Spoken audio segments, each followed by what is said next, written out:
আজ থেকে শুরু হলো এসএসসি ও সমমানের পরীক্ষা। এবারে মোট 19,28,970 জন পরীক্ষায় অংশ নিচ্ছে। এই সংখ্যা 2024 সালের তুলনায় প্রায় 1 লাখ কম। সকাল 10টায় দেশের 3,715টি কেন্দ্রে একযোগে এই পরীক্ষা শুরু হয়।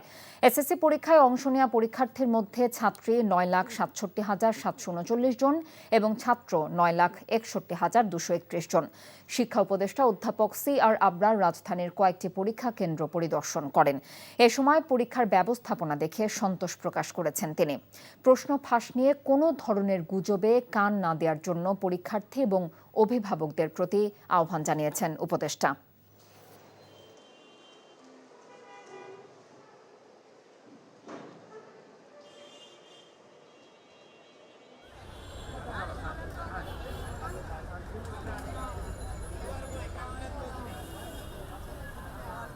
ছাত্রছাত্রীরা নানান রকমের তাদের মানসিক একটা চাপ এখানে থাকে, প্যারেন্টসদের মানসিক চাপ থাকে, শিক্ষক শিক্ষয়িত্রীদেরও মানসিক চাপ থাকে। সো এটার সাথে আবার বাড়তি এই ধরনের অন্যায় চাপ যেন সৃষ্টি না করেন, তার জন্য সকলের কাছে আমি বিনীত অনুরোধ জানাচ্ছি যে আপনারা ওগুলো থেকে বিরত থাকবেন। যদি জেনুইন সমস্যা থাকে অবশ্যই আপনাদের দায়িত্ব সেগুলো সংশ্লিষ্ট কর্তৃপক্ষের কাছে নিয়ে আসা, যাতে তারা যাচাই বাছাই করতে পারেন। কিন্তু আপনি একটা জিনিস পেলেন, সেটা সামাজিক মাধ্যমে ছড়িয়ে দিলেন এবং সেটার দায়িত্ব অবশ্যই আপনাকে নিতে হবে। বান্ডেল থাকলে প্রতি সেনমানিতে টাকা বাঁচবে। বিকাশ সেনমানি বান্ডেল কিনে জিতুন প্রতি লেনদেনে। এসএসসি পরীক্ষার খবর জানতে যাচ্ছে মতিঝিল সরকারি বালক উচ্চ বিদ্যালয়ে। সেখানে আছেন আমাদের সিনিয়র করেসপন্ডেন্ট মইদুল ইসলাম। মইদুল, পরীক্ষা নিয়ে এই মুহূর্তে কি খবর আছে আপনার কাছে?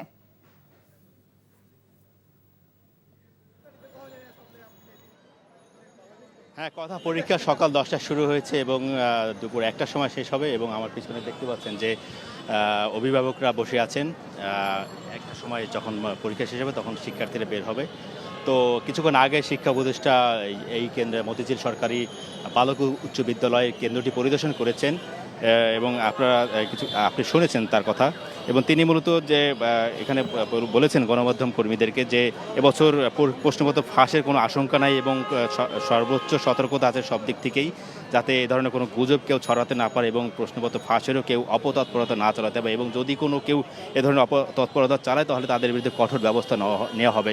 এবং এর আগে বিগত বছরগুলোতেও যারা প্রশ্নপত্র ফাঁসের সাথে জড়িত বা যে ধরনের সোর্স থেকে প্রশ্নপত্র ফাঁস হয়েছে সেখানেও তারা নজরদারিতে রেখেছে এবং সতর্কতা অবস্থায় আছে। এবং আমি কয়েকজন গার্ডিয়ানের সাথে কথা বলেছিলাম কিছুক্ষণ আগে এবং তারাও বলেছে তারাও এবার কিছুটা আশ্বস্ত যে এবার ওই ধরনের কোনো গুজব ছড়াবে না বা কোনো শঙ্কাও নেই। এবং সার্বিকভাবে মোটামুটি বলা যায় যে সবাই একটু সুষ্ঠু শান্তিপূর্ণভাবেই এখন পর্যন্ত পরীক্ষা শুরু হচ্ছে। তো আপনি জানেন যে এবছর সারা দেশে প্রায় 19,28,970 জন পরীক্ষার্থী অংশ নিয়েছে এবং যেটা গত বছরের তুলনায় প্রায় 1 লাখ শিক্ষার্থী কম এবং তার আগের বছরও প্রায় 48,000-এর কম আছে। এবং এবছর মূলত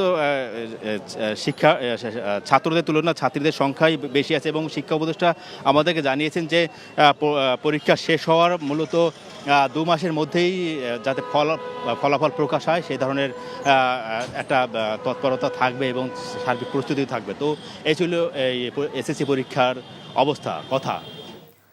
মতিঝিল সরকারি বালক উচ্চ বিদ্যালয় থেকে এসএসসি পরীক্ষার সর্বশেষ পরিস্থিতির খবর জানছিলাম। এখন যাব চট্টগ্রামের সিনিয়র করেসপন্ডেন্ট আরিজ আহমেদের কাছে।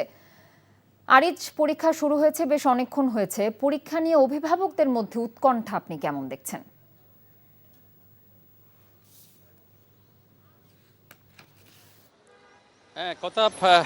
আমি এই মুহূর্তে অবস্থান করছি চট্টগ্রাম সরকারি উচ্চ বিদ্যালয় এলাকায়। এখানে শিক্ষার্থীরা কেন্দ্রে পরীক্ষা দিচ্ছে আর শিক্ষার্থীর যে অভিভাবকরা আছে তারা সড়ক জুড়ে তারা অবস্থান নিয়েছে। এটি প্রায় দীর্ঘ কয়েক কিলোমিটার ধরে এইভাবে আসলে আছে। তবে এই পর্যন্ত আমরা যেটা দেখেছি, চট্টগ্রামে শিক্ষা বোর্ডের অধীনে যে 5টি জেলায় এসএসসি পরীক্ষা অনুষ্ঠিত হচ্ছে, এর মধ্যে গত বছর থেকে এবার শিক্ষার্থী কমেছে। গত বছর ছিল 1,46,000 শিক্ষার্থী, এবার সেটি কমে 1,40,000 শিক্ষার্থী এবার অংশ নিচ্ছে এসএসসি পরীক্ষায়। তবে এই পর্যন্ত কয়েকটি বিচ্ছিন্ন ঘটনা ছাড়া মোটামুটি শান্তিপূর্ণভাবে পরীক্ষা অনুষ্ঠিত হচ্ছে, এমনটি জানিয়েছেন চট্টগ্রাম শিক্ষা বোর্ডের চেয়ারম্যান।